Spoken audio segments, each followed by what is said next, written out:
الذين كانت أعينهم في غطاء عن ذكري وكانوا لا يستطيعون سمعا أفحسب الذين كفروا أن يتخذوا عبادي من دوني أولياء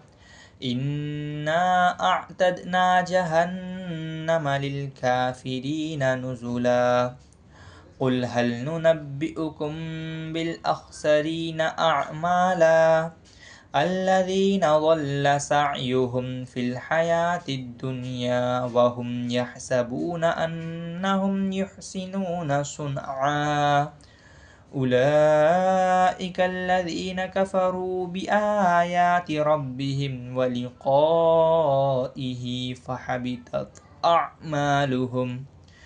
فحبطت أعمالهم فلا نقيم لهم يوم القيامة وزنا ذلك جزاؤهم جهنم بما كفروا واتخذوا آياتي ورسلي هزوا إن الذين آمنوا